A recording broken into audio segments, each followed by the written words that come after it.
Hello and welcome to the first chapter of science fiction web series, The Nature of Predators. Read by Nadine Bohr. In 2136, the first human expedition to the stars leaves Earth and reaches Gliese 832.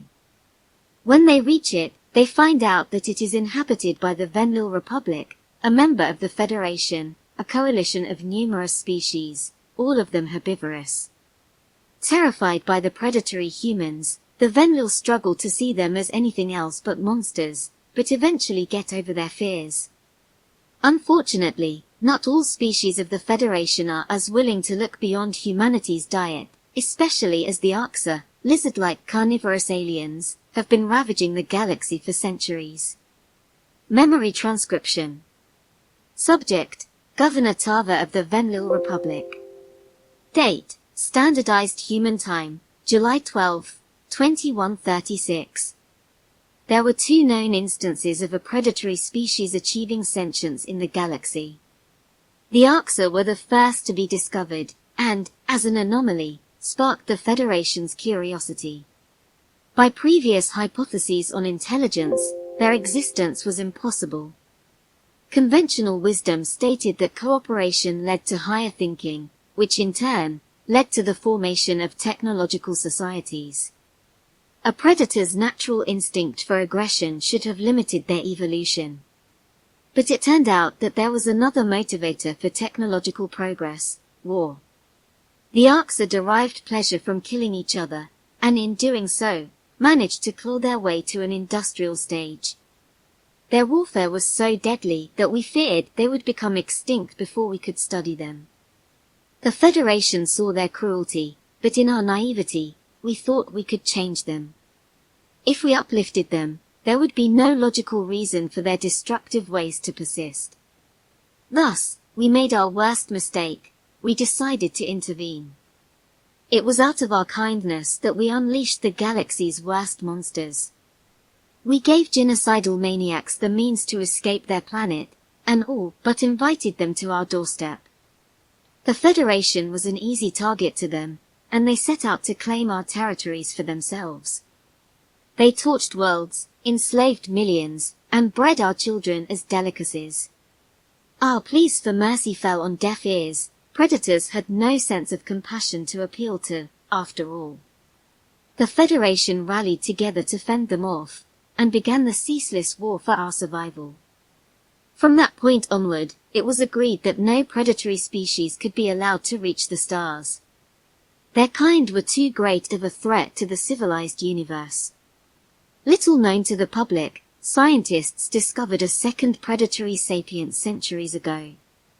Much like the Arxa, they slaughtered and committed atrocities against their own. It was visible from their broadcasts.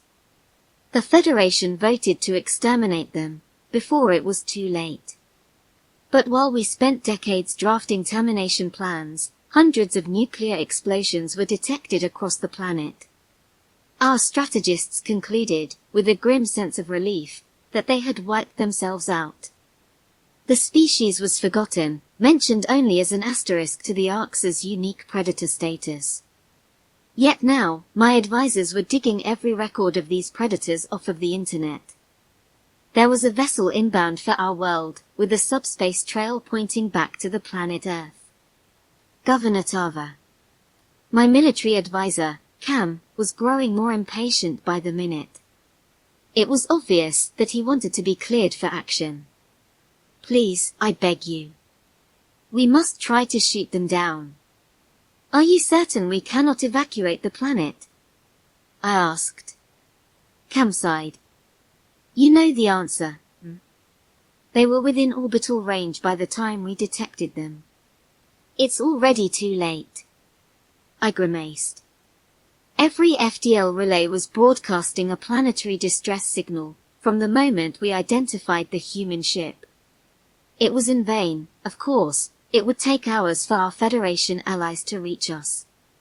By the time they arrived, our world would be reduced to rubble. At least someone would investigate our death, and hopefully, put the pieces together. Was there any way to stop the coming onslaught? Was enslavement preferable to death? It was doubtful, but I didn't see another way to bargain for my race's survival. There was nothing else to be done. To put it simply, we couldn't divert resources to another army of predators. Our people didn't have the manpower or the spirit. Local forces were depleted from a recent Arxa incursion, which was thwarted by the slimmest of margins. The humans caught us at a time of maximum vulnerability. There was no chance to fight or flee. As difficult as it was to surrender our home, it was the only option. Yes. I know. Send out an emergency alert. Get the civilians to bomb shelters immediately. I stared at my paws, cursing the day I chose to run for office. Contact the incoming ship. I will personally offer our unconditional surrender. Surrender? Without firing a single shot, the advisor growled. Perhaps they'll be kinder than the Arxa. My hope is they'll spare the children. The videotapes of our children, lined up in front of the grey reptilians and shot by a mass grave, rolled in my mind. It was their way of taunting us. At worst, we can buy some time. But if we fight, they'll kill us all. I swiveled my chair away from the advisor, signaling that the discussion was over. An aide propped a camera in front of me, and with a swish of my tail, I showed that I was ready. Fear swelled in my throat as we hailed the vessel on all frequencies. Would these creatures even answer? Predators didn't talk to prey, except to toy with them. Perhaps they would pick up, just to laugh at our desperation and weakness. To my surprise, the inbound ship accepted our transmission. A brown-skinned being appeared on screen, sitting in some sort of pilot's chair. The words of our surrender were almost to my lips when its forward-facing eyes locked with mine. To my horror, it bared its teeth in a vicious snarl. Its sharp, hungry stare halted my thought process, sending my instincts into a primal cascade. This thing was feral. The hostility was unmistakable in its expression.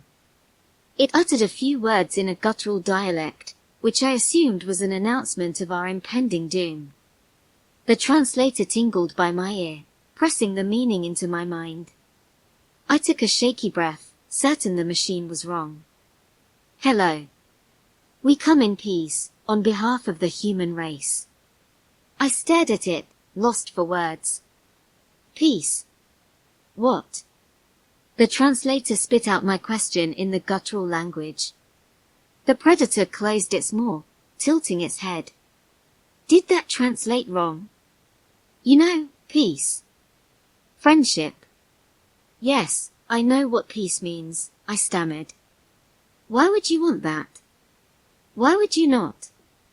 It seemed almost taken aback. My people have looked to the stars for a long time and wondered if there was anyone else out there. I'm happy to have an answer, and to know we're not alone. You speak of peace, but you can't keep the snarl off your face, predator. Cam interjected. What? I don't, it trailed off, as though something occurred to it. You mean the smile, don't you? I am so sorry. I didn't mean to offend you, really. Smile? What does that word mean? I asked hesitantly. It's how humans show happiness and goodwill. Our lips curve up and it rubbed its forehead with a soft appendage. Can we start over? I'm Noah. We're here on a mission of peaceful exploration. Noah really expected us to believe that flashing teeth was meant as a friendly gesture. No, this had to be some sort of twisted game. Predators didn't do peaceful exploration. They trampled everything in their path and then burned it for good measure. At least it wasn't killing us immediately. What choice did I have but to play along? So I gazed into those animal eyes, and tried to keep my voice steady. I'm Governor Tava. Welcome to Venlil Prime. Thanks, the human said. I must admit, we were quite surprised to receive your transmission. Why you were? Why did you come here, if you didn't detect us? We're from a planet called Earth, rich in water and oxygen. One of science's nagging questions has been the origin of life. Our mission was to examine worlds similar to our own, and yours was the perfect candidate. You suspected we had the conditions for life, then? Well, yes, but every reasonable scientist back home thought our first contact would be a primitive life form. Finding a single-celled organism in your oceans would have been a major victory. Why would you care? We were starting to think we were the only instance of life arising. But now, finding a full-fledged, technological civilization, it's wondrous. One that not only spotted us, but seems to understand what we are too. You keep using the first person, plural. Who is we? Of course, where are my manners? Noah pivoted the camera to the side, revealing another human sitting at a console. This is Sarah, my co-pilot. She's logging all of this for our records. That's right, she agreed. I'm not much of a talker. But Noah runs his mouth enough for both of us anyways. The captain's eyebrows shot up. I do not. For a brief moment, watching their playful banter, I saw a kindred intelligence in them. My logical brain kicked in a second later, and the illusion dissolved with a cold certainty. Those predators aren't searching for life for science, I chided myself. They are looking for prey. It's an interstellar hunting expedition. This was the humans' first realization that other intelligent life existed. All these measured words were a way of testing the waters, searching for any signs of weakness. We couldn't clue them into the fact that they were different. Perhaps if we kept it together, with minimal indications of empathy or fear, they would leave of their own accord. Despite my misgivings, our best bet might be to treat this like an ordinary first contact situation. What would you say to seeing Venlil Prime firsthand? As esteemed guests of the Republic, of course. Noah's eyes sparkled. It would be an honor.